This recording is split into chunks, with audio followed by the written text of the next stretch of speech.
Cet épisode a été créé à partir de l'anglais en utilisant l'intelligence artificielle. Bienvenue à la deuxième partie avec frère Alvin Jackson, Doctrine et Alliance 133 et 134.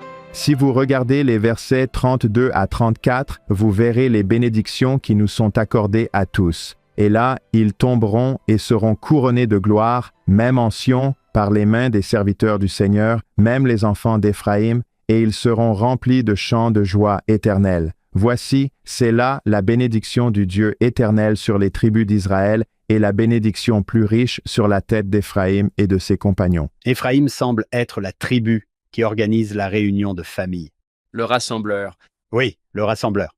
C'est vrai. Oui, j'ai un fils, mon fils basketteur, mon fils NBA, qui est issu de la tribu d'Issachar, ce qui est intéressant. Waouh, c'est génial, non? Oui. Oui, alors on s'est demandé, qui est Issachar? On a couru chez nous et on s'est mis à faire des recherches parce que le patriarche ne le savait pas. On se disait, s'il te plaît, que ce soit quelque chose de positif. Et en lisant, on s'est dit, waouh, ça le décrit parfaitement. Sans blague. Oui, le Seigneur le savait. Ce garçon est un garçon intéressant. Tout d'abord, il a gagné à la loterie génétique. Je veux dire qu'il a un corps d'Adonis. Il peut sortir du gymnase et tirer au panier. Il est très doué. Tout ce qu'il fait, il le fait très bien en matière d'athlétisme. Il est Issachar, ce qui est intéressant. C'est vraiment cool. Continuons. Oui, il nous reste encore une autre section. Je voudrais que vous passiez à la page 134. Nous pourrons ainsi vous bombarder de questions sur le gouvernement. Tu descends au verset 37 et 39, et le Seigneur souligne à nouveau, et cet évangile sera prêché à toutes les nations, à toutes les tribus, à toutes les langues et à tous les peuples. Puis, dans cette section, il commence par souligner le pourquoi. Je reviendrai. Préparez-vous afin que vous puissiez tous aller dans le monde, vous rassembler et créer Sion. Et nous voulions la parabole de l'époux. Puis, il termine en répétant certaines des choses qu'il a dites tout au long des Écritures. Amenez-les. L'Évangile sera prêché à toutes les nations, tribus, langues et peuples. Que pensez-vous des versets 46 à 48? Il y est dit, et l'on dira, qui est celui qui descend du ciel, vêtu d'un habit teint? Oui, des régions inconnues, vêtu de ses habits glorieux, voyageant dans la grandeur de sa force. Et il dira, je suis celui qui parle avec justice, puissant pour sauver. Et le Seigneur sera rouge dans ses habits et ses vêtements, comme celui qui foule le pressoir. Que pensez-vous de cela? Il portera quelque chose d'autre que du blanc, n'est-ce pas? Oui, c'est assez incroyable. Quand on retourne en Israël et qu'on apprend comment on fabrique le vin, on découvre qu'ils ne pouvaient pas utiliser de grosses pierres pour écraser les raisins, car cela aurait écrasé les pépins et rendu le vin amer. Ils utilisaient leurs pieds nus, car cela permettait d'exercer la pression nécessaire pour extraire le jus des raisins sans écraser les pépins. Mais une fois le travail terminé, leurs vêtements étaient couverts de sang. Ici, il donne le même symbole. J'ai fait cela seul et ces vêtements sont couverts de ce sang symbolique. Rien que d'y penser, ça inspire le respect. Burk. Imaginez voir autant de rouge sur les vêtements de quelqu'un. Ça m'inspire le respect. C'est impressionnant. Encore une fois, je ne sais pas si c'est littéral ou figuratif. Je pense que les fans de l'université de l'Utah et de Frank Jackson pourraient vraiment aimer le verset 48. C'est une belle idée qu'il arrive ici après avoir accompli son sacrifice expiatoire. Ses vêtements nous le montrent. Ses vêtements nous montrent son identité. Je ne veux pas passer le verset 45, si cela ne vous dérange pas, car l'un de mes 10 versets préférés, je pense, je n'ai jamais fait la liste, je le dis tout le temps, est 1 Corinthiens 2:9. Cela ressemble à un écho de cela dans le verset 45. Depuis le commencement du monde, les hommes n'ont pas entendu ni perçu par l'oreille, et aucun œil n'a vu, ô Dieu, les choses que tu as préparées pour ceux qui t'attendent. Vous connaissez ce verset. Quand Paul a écrit cela, c'est comme si vous imaginiez la plus grande chose que vous puissiez imaginer, et c'est mieux que tout ce que vous pouvez concevoir pour ceux qui aiment le Seigneur ou, dans la section 45, qui l'attendent. Je suis vraiment impressionné par la façon dont la Bible est intégrée dans cette section. Exactement. Et pour revenir à ce que vous avez dit, et sa voix sera entendue, j'ai foulé seul le pressoir et j'ai fait venir le jugement sur tous les peuples et personne n'était avec moi. C'était plutôt dans cette section. C'est au verset 50.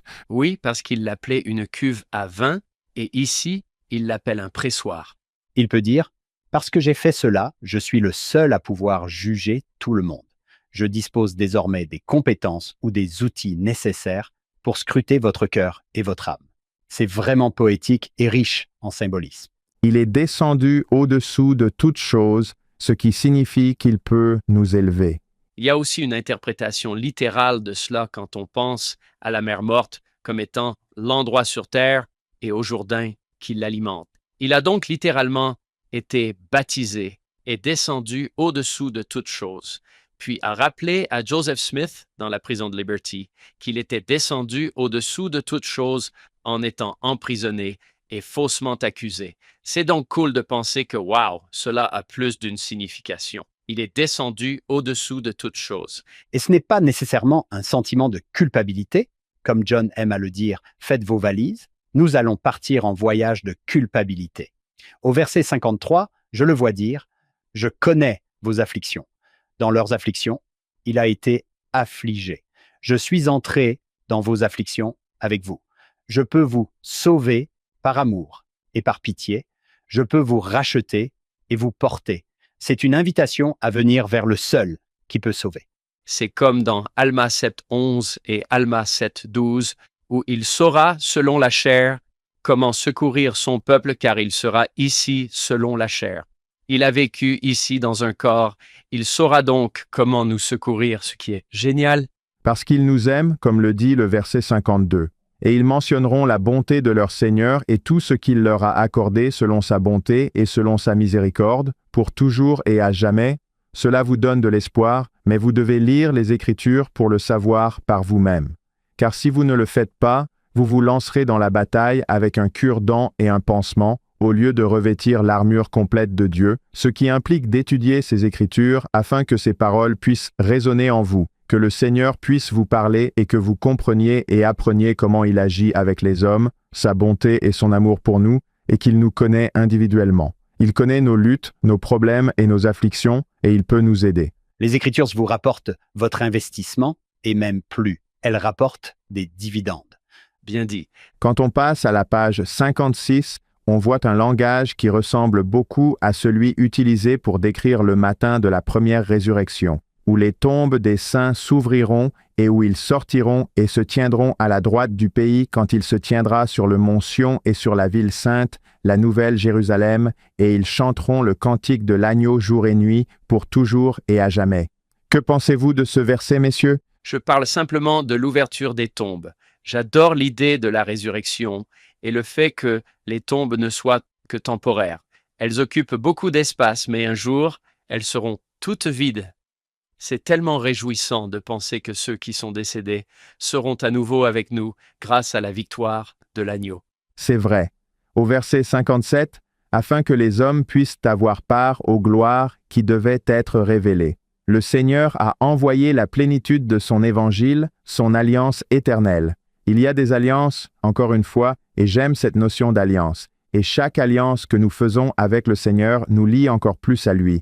Il fait référence à un discours que frère Rasband a donné. Il y a 2 conférences à propos de ces alliances supplémentaires qui nous rapprochent du Seigneur. Puis le président Nelson souligne comment cette relation d'alliance nous donne du pouvoir et il dit « Est-ce que cela rend la vie facile ?» Il répond « Absolument pas. Mais plus vous concluez d'alliance avec le Seigneur, plus la vie devient facile. » Et il fait référence non seulement à nos alliances baptismales, mais aussi au fait d'aller au temple pour conclure ces alliances supplémentaires avec le Seigneur qui nous donne du pouvoir. Et comme l'a dit frère Soares, pour nous donner cette confiance dans les alliances, les gens me regardent et pensent probablement « Al est vraiment arrogant. Non, j'ai confiance dans les alliances. C'est ce que je suis. » Dans un Néphi, chapitre 13, il est question de choses simples et très précieuses qui ont été supprimés. Mais ensuite, il y a une phrase que nous sautons parfois qui ajoute « et aussi de nombreuses alliances,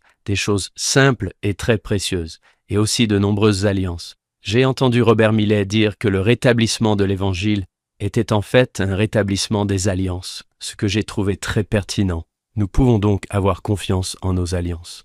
Il y a un verset que j'ai toujours aimé, qui remonte en fait à Ammon dans le livre de Mormon, où il est dit qu'il les a fait fuir par la force de son bras. Mais c'est le même Ammon qui a dit « Je montrerai ma puissance », puis qui se corrige et dit « Ou la puissance qui est en moi ». Et dans la section 35 des Doctrines et Alliances, il est dit « Leur bras sera mon bras ». Il est ensuite dit qu'ils battront les nations par le pouvoir de mon esprit. Et ce verset est répété au verset 59. Par les choses faibles du monde, le Seigneur battra les nations par le pouvoir de son esprit. J'ai donc noté ma référence à D1C 35, verset 13 à côté, car j'aime beaucoup ce verset. Je suis tout à fait d'accord avec vous. Je vais utiliser les choses faibles de la terre. Ce n'est pas très flatteur pour nous.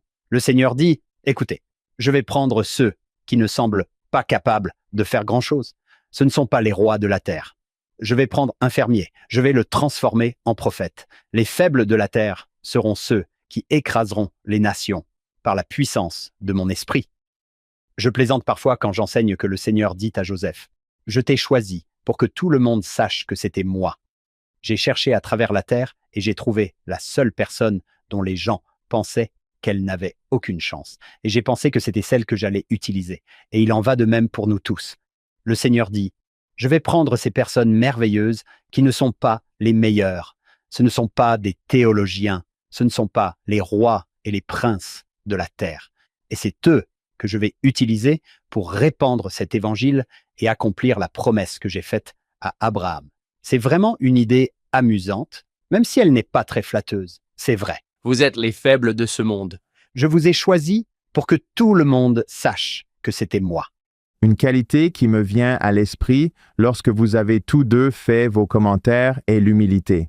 Il recherche quelqu'un qui obéira simplement, comme dans le verset 71, « Voici, il n'y a personne pour vous délivrer, car vous n'obéissez pas à ma voix. Quand je vous ai appelé hors des cieux, vous n'avez pas cru mes serviteurs. Et quand ils vous ont été envoyés, vous ne les avez pas reçus. » C'est un dernier avertissement qu'il nous donne dans D et C 133 et il nous exhorte à ne pas être ce genre d'homme ou de femme. C'est presque comme l'obole de la veuve. Apportez ce que vous avez et le Seigneur le multipliera. Le langage de cette section que nous venons de lire est plein d'espoir, très éclairant. C'est très amusant de voir toutes les différentes références scripturaires. Je pense que je pourrais passer des heures et des heures à examiner chaque phrase qui provient d'un autre passage des Écritures. C'est vraiment une sorte de rappel. On comprend pourquoi cela se trouve dans l'annexe. Et vous savez, ce que j'ai beaucoup aimé entendre de la part de frère Jackson, c'est que lorsque vous avez étudié l'Église, cela vous a semblé être des sources d'eau vive, ce qui m'intéresse beaucoup, car je ne me suis jamais trouvé dans cette situation. J'aime beaucoup vous entendre parler de la façon dont vous en êtes arrivé là. Quel âge aviez-vous lorsque vous avez commencé à étudier l'Église? J'avais 25 ans et je me suis joint à l'Église à 26 ans. Vous voulez dire, John, que vous n'avez pas grandi dans une Église baptiste comme moi? C'est ce que je dis. Non, je n'ai pas grandi dans une Église baptiste. Je veux dire des gens formidables. J'ai adoré chaque minute. C'était plus un divertissement que d'ouvrir les Écritures, de les lire et de les appliquer à notre vie. Oui, parce qu'avant cela, je ne lisais pas beaucoup les Écritures avant de découvrir l'Église de Jésus-Christ des saints des derniers jours. Je connaissais le Seigneur, mais je sais que je suis beaucoup mieux maintenant grâce au livre de Mormon et aux révélations modernes. Notre Église est-elle aussi passionnante en termes de musique? Est-ce qu'on applaudit? Non. C'est un peu différent de la façon dont j'ai été élevé, mais c'est quand même amusant, car je repars éclairé avec des connaissances que je peux utiliser dans ma vie quotidienne pour m'aider à être le meilleur possible. J'adore ça. Et vous pouvez le voir au verset 62. Je vous ai donné tout cela afin que vous puissiez vous repentir et être sanctifiés. C'est ce que l'on ressent lorsqu'on reçoit cette eau vive, lorsqu'on la boit, vous vous sentez sanctifié. Quelle section formidable! Ce n'est pas une section qui me vient à l'esprit lorsque j'enseigne ou que je prends la parole, elle est profonde en soi. Un peu comme cette section de la première épître de Jean où vous pensez que c'est bien, puis vous vous y plongez et vous vous dites « Waouh !» Vous vous dites, c'est incroyable. Oui, et j'aime beaucoup, Hank, que vous ayez mentionné que ces passages ont été donnés à quelques jours d'intervalle. Ce sont ces passages immenses qui englobent le monde entier. où l'on voit venir le rétablissement.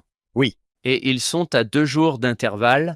Frère Jackson, lorsque nous avons discuté de votre participation à l'émission, vous m'avez dit « Hank, mon domaine d'expertise, c'est vraiment le gouvernement et l'histoire américaine. » Et j'ai regardé et j'ai vu que le sujet 134 était tout à fait dans vos cordes. Nous serions donc ravis de bénéficier aujourd'hui de votre expertise. C'est gentil de votre part, mais je ne suis pas sûr d'être un expert. Je ferai de mon mieux. Je suis tombé sur le chapitre 134 où vous parlez de révélation. Cette section n'était pas une révélation directe du Seigneur aux frères, c'était plutôt une déclaration de nos croyances. Si vous y réfléchissez, à l'époque où l'Église était en train de se former, les laïcs considéraient les membres de l'Église comme des gens bizarres. Ils parlaient de ce gouvernement différent. Nous avons une forme républicaine de gouvernement. Nous avons une démocratie ici. Mais qui sont donc ces saints des derniers jours? Que font-ils? Que défendent-ils? Font-ils partie de notre communauté? Sont-ils contre nous? Que se passe-t-il avec ces gens? Dans Doctrine et Alliance 134, il est question d'une assemblée générale des dirigeants de la prêtrise qui se réunit à Kirtland le 17 août 1835.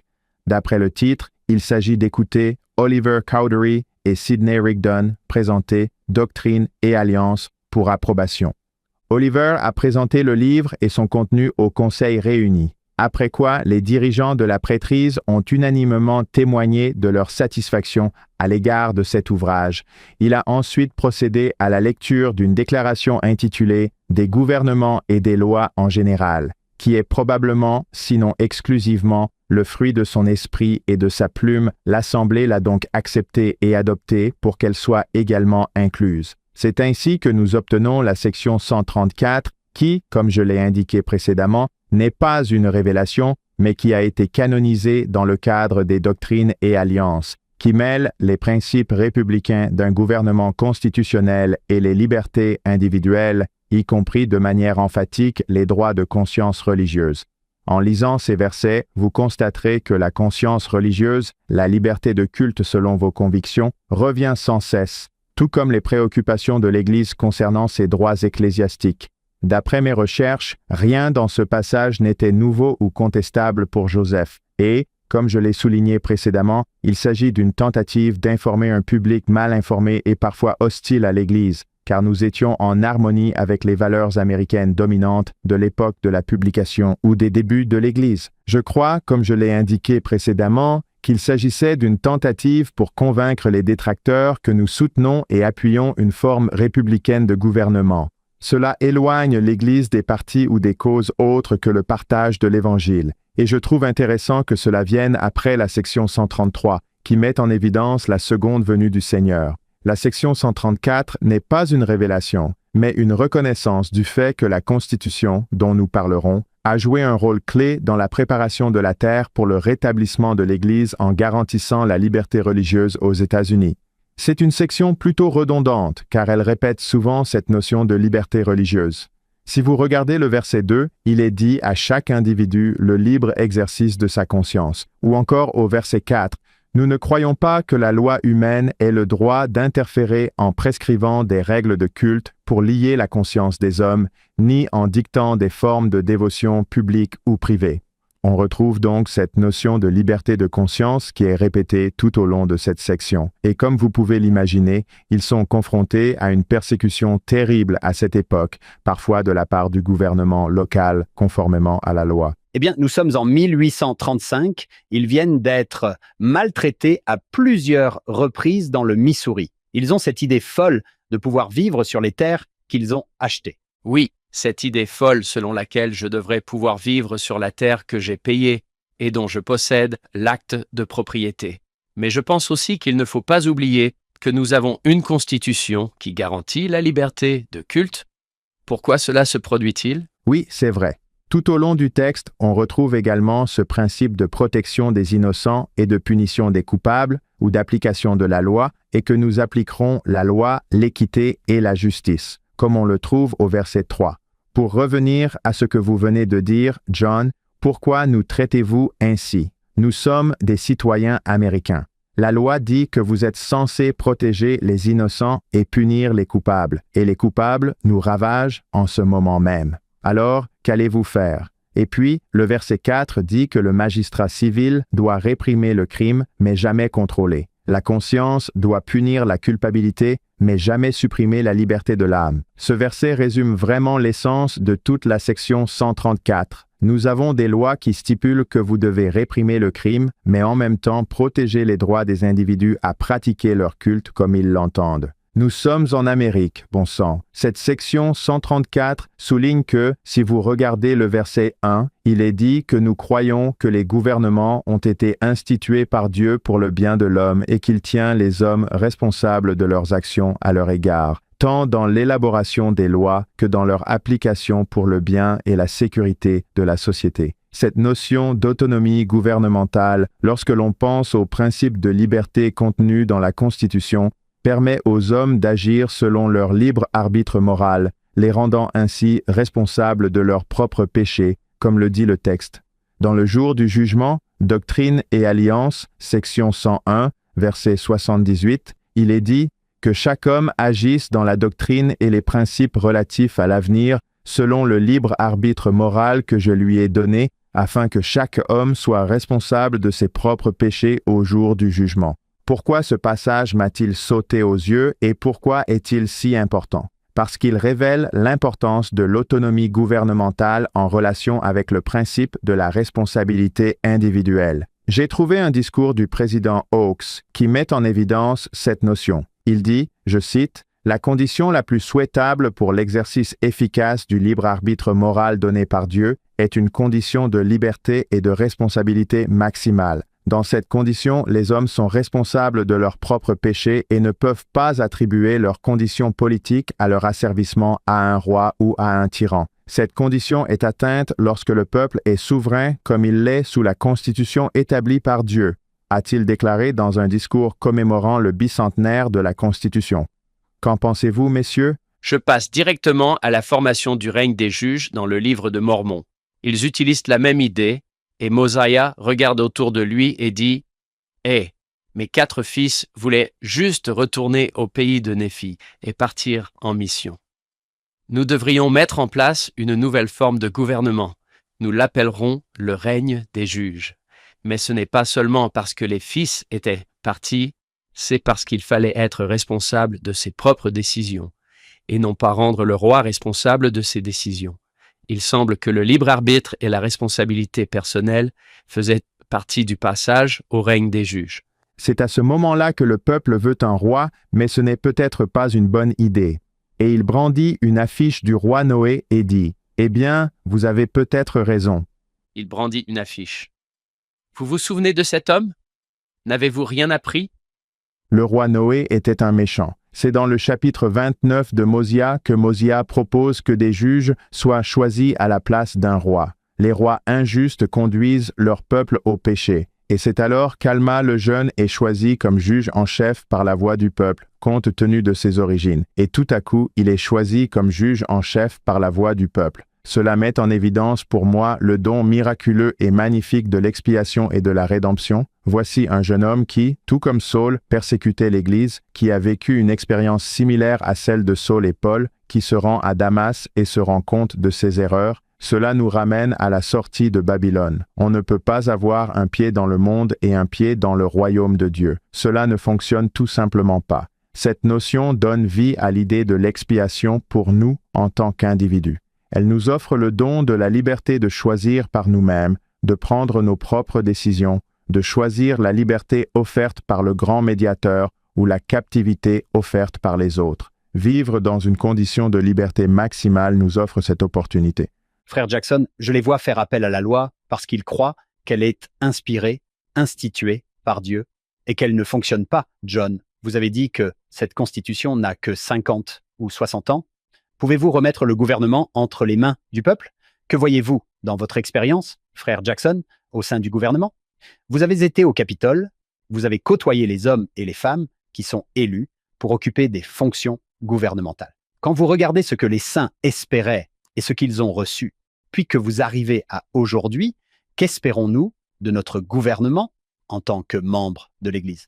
Nous espérons, et je pense que nous avons été à l'avant-garde dans ce domaine, Et c'est là toute la beauté de ce que fait notre Église, que nous nous allions à d'autres confessions. Nous voulons que le gouvernement reste en dehors de la religion et préserve notre droit de pratiquer notre culte comme nous l'entendons, afin que nos temples restent sanctifiés et fonctionnent selon la volonté de Dieu et non selon celle du gouvernement. Nous nous battons pour que le gouvernement reste en dehors des espaces religieux, car cela nous ramène à ce dont nous avons parlé plus tôt, à savoir toute cette guerre contre le libre arbitre et le fait qu'il y a des gens qui complotent et qui ne veulent pas que nous ayons la liberté. Ils veulent pouvoir nous contrôler. Ils veulent que le gouvernement soit notre Dieu, qu'il remplace Dieu. On le voit quand on se promène dans les couloirs du Congrès. Je crois fermement que la plupart des membres du Congrès sont vraiment là pour les bonnes raisons et qu'ils sont parfois un peu mal avisés. J'aimerais que tous les membres du Congrès suivent un cours d'éducation civique avant de prêter serment, afin qu'ils comprennent vraiment le principe fondamental de la Constitution, à savoir la séparation des pouvoirs entre plusieurs instances, afin que le pouvoir ne soit pas concentré dans un seul organe ou une seule branche du gouvernement, mais réparti, ce qui permet d'éviter toute notion de tyrannie.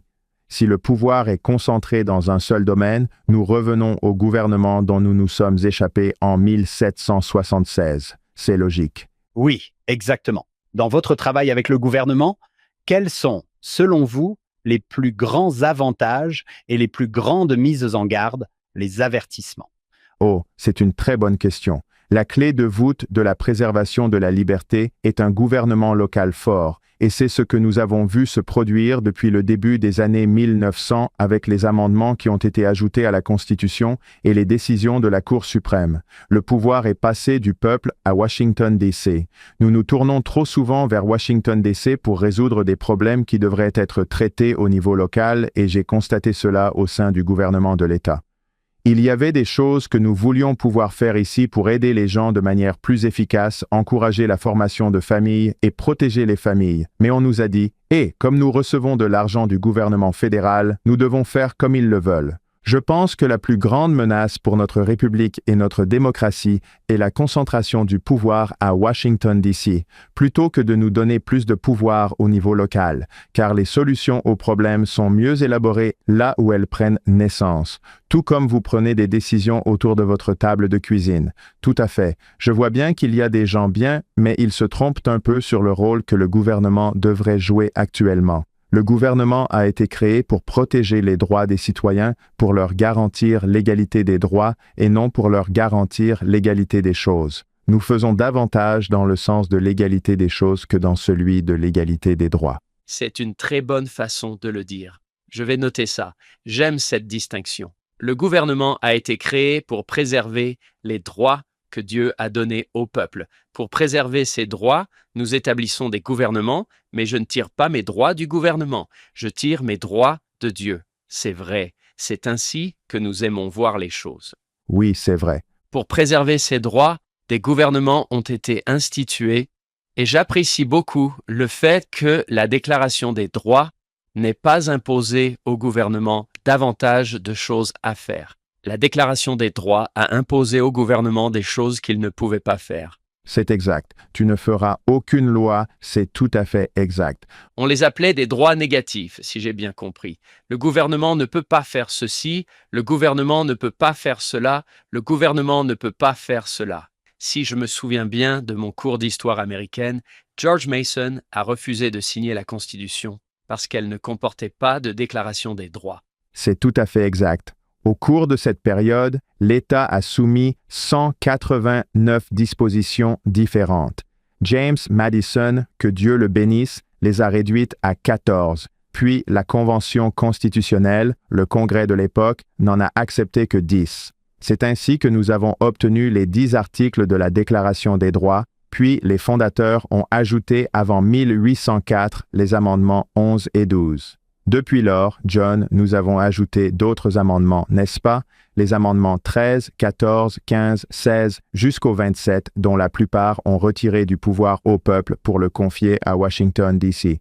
Au lieu de l'inverse, comme l'ont fait les 10 premiers. C'est tout à fait exact. La Constitution sert de précurseur ou d'élit au gouvernement du Seigneur en créant un système provisoire de gouvernement qui prépare le monde à la règle plus parfaite de Jésus-Christ et de son royaume, il y est fait référence dans Doctrine et Alliance, section 38, verset 22. C'est pourquoi écoutez ma voix et suivez-moi, et vous serez un peuple libre, et vous n'aurez d'autre loi que mes lois quand je viendrai.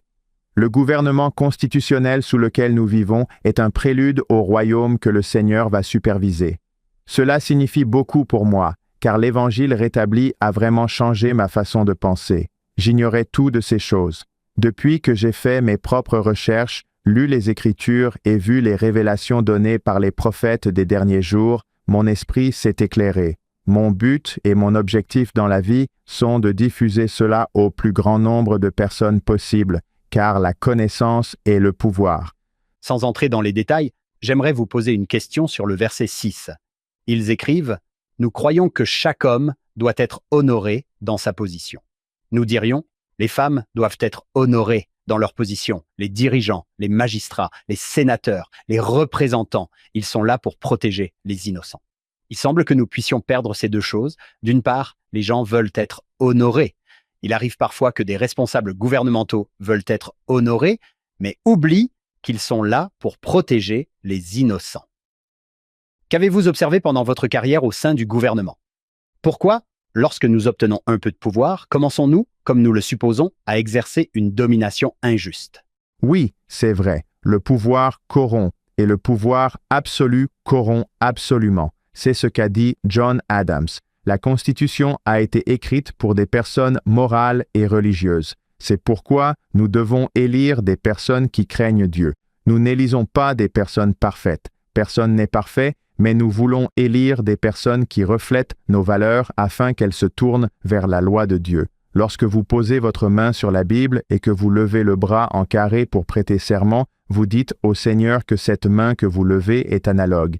Si vous regardez ma main, vous voyez qu'elle a presque la forme d'une montagne. Ensuite, lorsque vous posez votre main sur la Bible, comme l'a fait George Washington, vous dites « Je vais communier avec Dieu, je vais aller à la montagne, communier avec le Seigneur. Je vais protéger ce sur quoi j'ai posé ma main en termes d'écriture, car une grande partie de ce qui a été intégré dans la Constitution provient des 5 premiers livres de l'Ancien Testament. » La loi. C'est tout à fait vrai.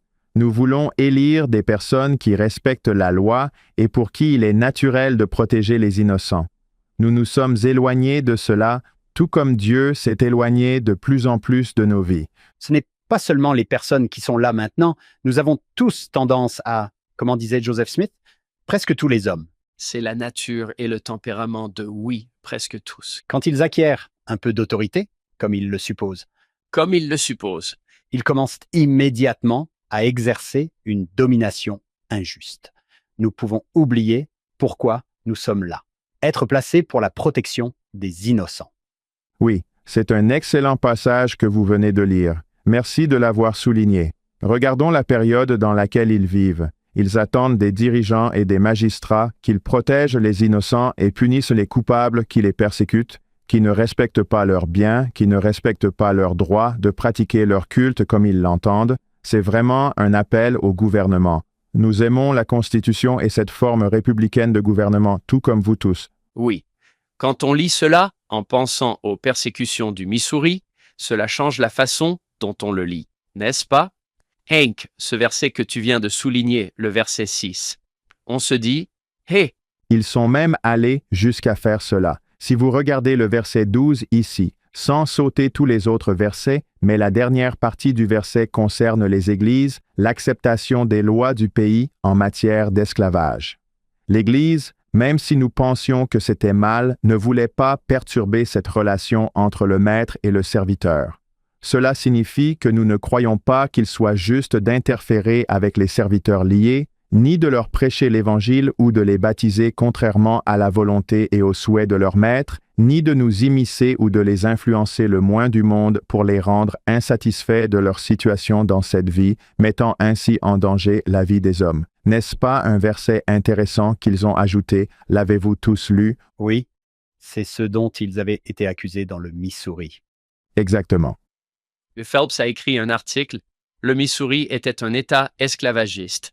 Les saints qui s'y installaient s'y opposaient. » Il a écrit cet article qui donnait l'impression de dire « Oui, venez ici. » Les habitants du Missouri en ont été très contrariés. Ai-je bien compris?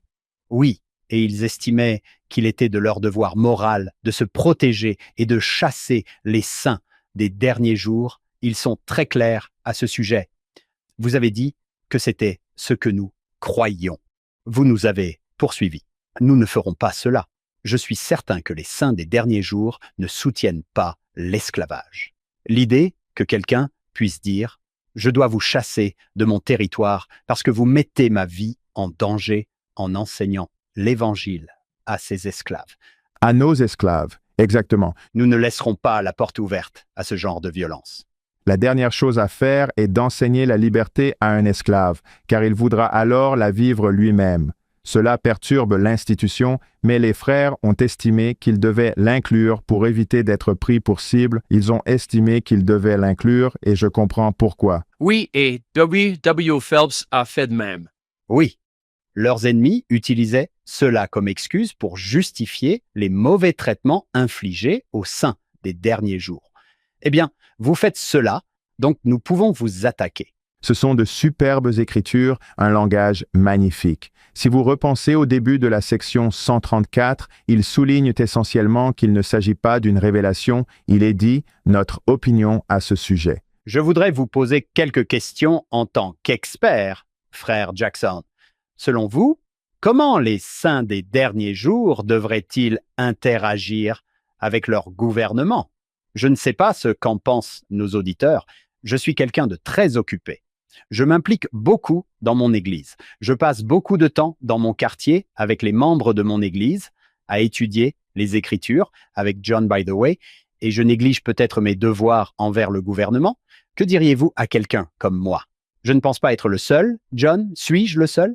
Je ressens la même chose. J'ai l'impression qu'il y a tellement de choses qui échappent à mon contrôle que tout ce que je peux faire, c'est voter en novembre, et c'est à peu près tout. Exactement. Vous venez de mettre le doigt sur le problème en parlant de votre impuissance, car le pouvoir est concentré au Capitole de l'État et au Capitole à Washington. J'aimerais donc dire deux choses. Hank et John, je dirais tout d'abord, et cela rejoint ce que John a dit au départ, que nos droits viennent de Dieu. C'est la première chose que nous devons enseigner, que nos droits viennent de Dieu et non du gouvernement. La deuxième chose que nous devons faire, c'est accorder une grande priorité au temps passé en famille, un temps de qualité où nous enseignons à nos enfants les Écritures et où nous leur racontons aussi l'histoire de l'Amérique. Nous leur apprenons à aimer l'Amérique, nous leur enseignons l'expiation de Jésus-Christ et nous le faisons quotidiennement. Et la troisième chose que nous faisons, c'est étudier la Constitution du point de vue des fondateurs. Il existe tellement de livres que nous pouvons étudier. Cela ne prend que quelques minutes par jour. Vous lisez les Écritures, puis vous lisez quelque chose sur la Constitution. David Barton a écrit toute une série d'ouvrages. Si vous êtes fan de Cleon Skousen, il a écrit énormément de choses. Il y a tellement de ressources disponibles. Prenez quelques minutes pour comprendre la Constitution du point de vue des fondateurs. Si vous faites ces trois premières choses, Hank et John, alors demandez au Seigneur, où dois-je consacrer mon temps? Utilise-moi comme un outil. Où dois-je aller? Et si vous pouvez faire ces trois premières choses, la liberté est un don de Dieu, pas du gouvernement, accordez la priorité à passer du temps en famille, enseignez ces principes à vos enfants et enfin, les apprendre vous-même, alors vous saurez où le Seigneur a besoin que vous vous engagiez. Oui, c'est différent pour tout le monde. Pour moi, il y avait une opportunité de me présenter au Sénat, mais cela ne m'intéressait pas le moins du monde. J'ai reçu un appel téléphonique où l'on m'a dit « Hé Al, ça t'intéresse ?» Je suis rentré et j'en ai parlé à ma famille. Mes enfants ont été les premiers à dire « Attends une minute, tu nous as enseigné cette constitution ad nauseam pendant toutes ces années et nous en avons assez. Tu dois joindre le geste à la parole, papa, et te présenter aux élections. » C'est à ce moment-là que la décision a été prise. Ouah, ils t'ont mis au défi. Ils m'ont dénoncé, c'est tout à fait exact. C'est assez incroyable. Mon frère m'a dit que dans sa famille, ils avaient pour tradition, chaque 4e juillet, de regarder le film intitulé A More Perfect Union. Il est disponible à la demande sur BYU TV. On y voit les pères fondateurs essayer de rédiger la Constitution. Et cela m'a fait réfléchir. Waouh, c'est une expérience. Ils sont assis à une table dans une taverne. James Madison est avec George Washington, et ils se disent « Pourquoi n'aurions-nous pas une branche législative et une branche exécutive ?» Ils font glisser des verres autour de la table, essayant de comprendre le gouvernement dans lequel je vis. Et je me suis dit « Waouh, c'est miraculeux que cela se soit passé ainsi. J'aime cette tradition maintenant. Elle me rend reconnaissant. » Ce qui est bien, c'est que beaucoup d'entre eux ont fréquenté les mêmes écoles. Ils connaissaient tous la Bible en hébreu et en grec, et ils étaient étudiants en histoire.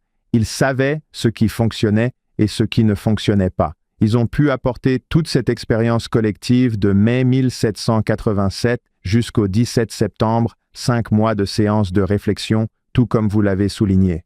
Dans la chaleur, sans climatisation. Exactement. Oh oui. Et ils gardaient les portes fermées parce qu'ils ne voulaient pas que quelqu'un sache ce qui se passait. Ils ne voulaient aucune influence. Ils voulaient donner aux gens l'occasion de changer d'avis une fois qu'ils auraient acquis plus de connaissances, plutôt que d'avoir des journalistes sur place pour dire « Eh, la Caroline du Sud défendait fermement l'esclavage, mais quand vous faites vos études et vos recherches, vous vous rendez compte que presque tout le monde dans cette salle savait que l'esclavage était mauvais et que comment pouvons-nous demander la liberté et l'aide du Seigneur si nous avons nous-mêmes des esclaves? » Il y avait donc un consensus général sur le fait que c'était mal. La question était de savoir comment gérer cela tout en prônant la liberté et en enseignant à un peuple à vivre en autonomie. J'adore cette perspective. Ils essaient de se libérer de la domination britannique, mais en même temps, ils sont confrontés à ces autres problèmes et ils en sont tous conscients. Cela rejoint exactement ce que j'allais demander, à savoir le verset 1. Nous croyons que les gouvernements ont été institués par Dieu pour le bien de l'homme. D'après ce que vous avez dit tout à l'heure, ces pères fondateurs ont été en quelque sorte calomniés à notre époque, mais ils n'étaient pas parfaits. Non, ils n'étaient pas parfaits. Personne n'est parfait. Comment avez-vous constaté cela et comment pouvons-nous y remédier? En raison de mon affiliation au Thomas Jefferson Center for Constitutional Studies, tout d'abord, il y a eu un rapport rédigé dans les années 1960. Il s'agit du rapport Rees, qui mettait essentiellement en évidence le projet des organisations exonérées d'impôts de changer l'histoire, d'engager leurs propres universitaires, de réécrire l'histoire afin de défendre ceux qui voulaient nous éloigner de la République pour nous mener vers le socialisme et le communisme, où quelques personnes au sommet prennent des décisions pour tous ceux qui se trouvent en dessous d'elles. Pour en revenir à cette notion de pouvoir, toutes ces informations étaient disponibles. Elles sont accessibles à tous, elles sont publiques. Benjamin Franklin, par exemple, avait 14 enfants illégitimes et était considéré comme le pire des pires, un coureur de jupons en Europe. Mais quand on se penche sur ses écrits et sur ce que les gens pensaient de lui, on se rend compte qu'il était en fait connu comme le père de la moralité. On a dépensé plus d'argent pour le poursuivre et changer la perception qu'on avait de lui que pour tous les fondateurs réunis. Sans blague. Parce qu'il était connu comme le père de la moralité. C'est fou. Tout cela revient à faire ses propres recherches, et à essayer de comprendre ces choses, car il faut regarder ce que le Seigneur dit ici au sujet de l'élévation de ces sages. Dans ce but précis. Exactement. On ne peut pas avoir un document inspiré si l'on travaille avec des dégénérés, des pervers et des hypocrites. Il doit y avoir quelque chose de bon dans la nature de ces hommes. Oui, ils avaient des défauts. Hank, vous avez tout à fait raison. 12 des 55 personnes présentes dans cette salle possédaient des esclaves. Seulement 12 sur 55. On pense souvent qu'ils possédaient tous des esclaves, mais en réalité, seuls 12 des 55 en possédaient. Ils savaient tous, comme je l'ai dit plus tôt, que c'était mal et ils devaient trouver un moyen de contenir ce problème pour qu'il ne se propage pas et finisse par disparaître. Vous avez dit tout à l'heure que lorsque nous ne pouvons pas lutter contre le principe, nous luttons contre la personne. C'est exact. Nous nous en prenons aux personnalités. La même chose s'est produite avec les premiers dirigeants de l'Église et les pères fondateurs.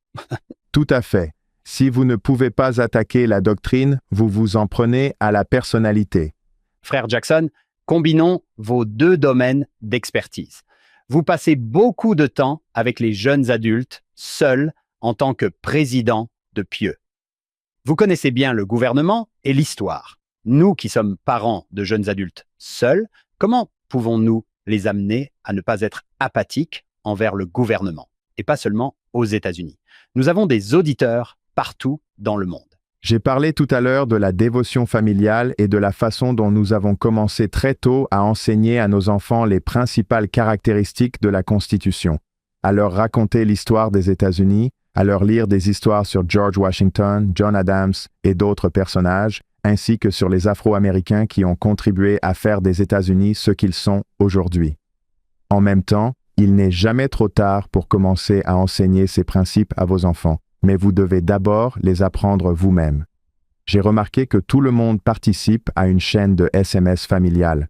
Comme nos enfants ont quitté la maison, ma femme leur envoie chaque jour un SMS de dévotion qui comprend un passage des Écritures, une citation de la conférence générale et une histoire sur l'Amérique en rapport avec les signes des temps, et les enfants, souvent, John, ne répondent même pas. Mais vous savez qu'ils le lisent. Et puis un jour, vous êtes assis à la plage avec eux et tout à coup, ils mentionnent quelque chose que leur mère leur a envoyé et vous vous dites « Oh, ils les lisent donc ». Ils écoutent. Ensuite, ma femme et moi continuons à visiter ces lieux sacrés comme Mount Vernon et le Capitole. Nous sommes allés à Washington's Crossing. Nous prenons des photos de l'endroit où nous sommes et nous les envoyons aux enfants. Et nous prenons tous des photos. De même, lorsque nous allons au temple et que nous envoyons des photos aux enfants, ils sont quotidiennement bombardés de ces images et ils commencent à poser des questions, puis à prendre conscience et à se souvenir de qui ils sont, d'où ils viennent et de ce qu'on leur a enseigné. Il n'est jamais trop tard pour commencer à raconter ces petites histoires à nos enfants, d'autant plus que nous entrons tous dans une période où nous allons avoir des petits-enfants. Nous devons faire la même chose avec eux. Qui le fera si vous ne le faites pas? Eh bien, c'est tout à fait vrai. Ils ne l'obtiendront pas du monde. Non, ils ne l'obtiendront pas. Satan n'est pas subtil, alors nous ne pouvons plus l'être non plus. Nous devons être audacieux. Nous devons être audacieux, et il existe une manière de le faire avec amour. Vos enfants savent que vous vous souciez d'eux. Avec les jeunes adultes seuls, il s'agit d'aller au temple. Il s'agit de contracter et de respecter des alliances. Une fois que vous y parvenez, ils sont plus disposés à écouter et à apprendre comment ils peuvent faire une différence dans le monde. Ce qui m'a vraiment aidé, c'est d'être parti hors des États-Unis pour faire une mission dans ce que nous appelons parfois un pays du tiers-monde et de voir comment vit la plupart du monde. Cela m'a rendu humble. Cela m'a rendu reconnaissant. Je me suis dit que je ne me plaindrais plus jamais. Je crois que je l'ai fait quelques semaines plus tard, aller voir et commencer à apprécier. Cela m'a fait prendre conscience de tout ce que nous avons et que tant d'autres n'ont pas dans cette Constitution, dans la Déclaration des droits et dans d'autres choses de ce genre. Quand j'étais au lycée, Hank, j'ai lu un livre intitulé MiG Pilot. Un homme nommé Viktor Belenko était pilote en Union soviétique. Il a piloté un MiG-25 jusqu'à Sapporo, au Japon, sur l'île Hokkaido, la plus septentrionale du Japon, où il a atterri et a déclaré « Je fais défection » avant de donner ce MiG-25 au Japon. L'une des histoires que je n'ai jamais oubliées est celle où ils l'ont emmené dans une épicerie aux États-Unis. Il devait cacher son identité et tout le reste. Il s'est dit « Impossible, c'est du cinéma. Il n'est pas question qu'il se promène dans les rayons alimentaires. » Il a dit « Je suis arrivé au rayon boucherie et bien sûr, tout était emballé dans du plastique avec le poids et le prix au kilo indiqué, ainsi que la date de péremption. » Il s'est dit « Oh, je n'arrive pas à croire que le gouvernement ait monté cette mascarade car où sont les gardes? Où sont les files d'attente? C'est impossible. » Il a dit à son chauffeur « Emmenez-moi dans le quartier le plus pauvre de la ville. » Le chauffeur a répondu « D'accord. » Et là aussi, il y avait un supermarché. Il n'arrivait pas à croire à une telle abondance. En lisant ça, quand j'étais enfant, ça m'a vraiment aidé. Il disait que s'il y avait une nouvelle livraison de chaussures en Union soviétique, il y avait une annonce à ce sujet, et au bout de quelques jours, il y avait une file d'attente et tout était vendu en 2 heures. Et je suis entré dans ces épiceries, et j'ai vu cette abondance, et il n'arrivait tout simplement pas à y croire. Il lui a fallu des semaines pour croire que c'était vraiment la vie normale. J'ai eu l'occasion de prendre la parole au Freedom Festival, Oui, c'est vrai. à Provo, en juillet dernier. Ce fut une occasion incroyable. Alors que je me levais pour prendre la parole, j'ai griffonné et j'aimerais avoir mes notes ici. Quelque chose que je voulais dire à la fin, je me sentais inspiré. Du moins, je l'espère. Cela ressemblait à quelque chose comme ça. Alors que je m'adressais aux parents et aux grands-parents, j'ai dit « Si vos enfants et petits-enfants trouvent que les vagues ambrées de blé sont belles, c'est parce que vous leur avez montré. S'ils trouvent que les pèlerins sont beaux, c'est parce que vous leur avez parlé d'eux. S'ils trouvent que les héros qui ont aimé leur pays plus qu'eux-mêmes sont beaux, s'ils trouvent ces histoires belles, c'est parce que vous leur avez raconté. S'ils trouvent que le rêve patriotique est beau, c'est parce que vous le leur avez montré, frère Jackson. C'est inspirant. Racontez ces histoires. Sans vous, ils ne les entendront pas. » C'est vrai. Merci pour cela. C'était magnifique. J'aurais aimé être là pour entendre cela. Comment cela a-t-il été reçu par le public? Ce fut une soirée formidable. C'était un peu stressant. Il y avait beaucoup de monde, mais La seule chose qui aurait pu rendre cette soirée encore meilleure, c'est un survol de F-16 à la fin. N'est-ce pas? Oui, c'est exactement ça. En avez-vous demandé un? Mais il y a une raison pour laquelle nous aimons ces chansons. Il y a une raison pour laquelle vous pouvez ressentir la puissance patriotique de ces chansons.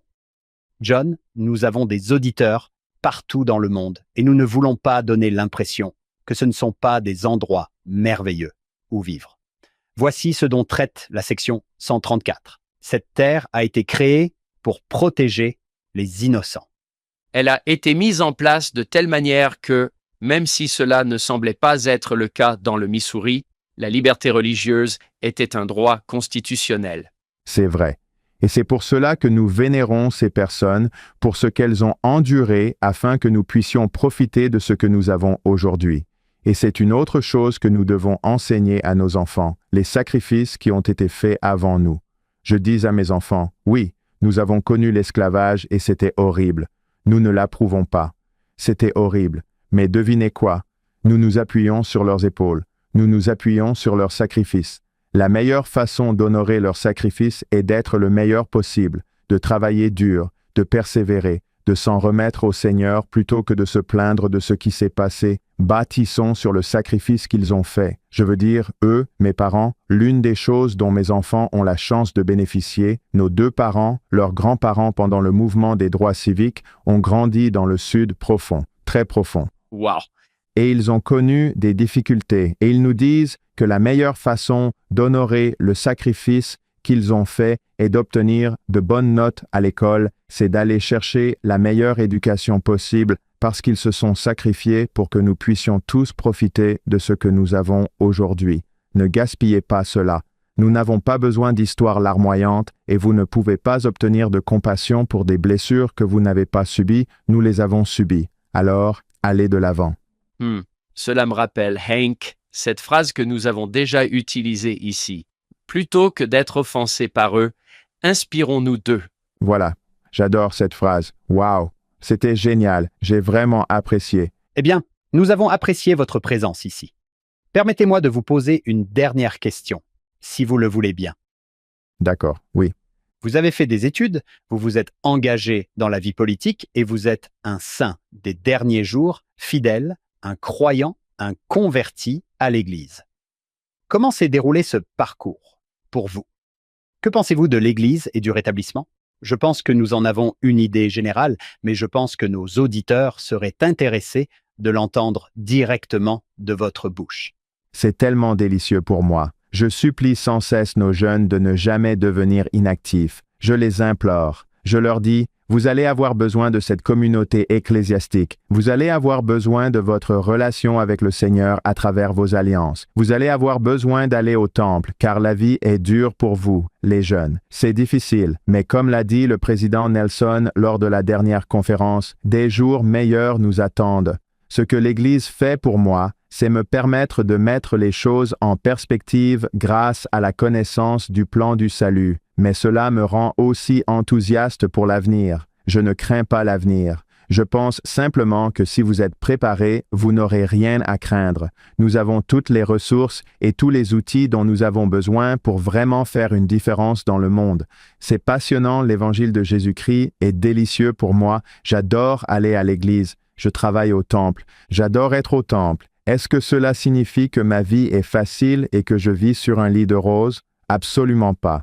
J'ai des soucis et des préoccupations comme tout le monde. Les choses ne se passent pas toujours bien pour moi.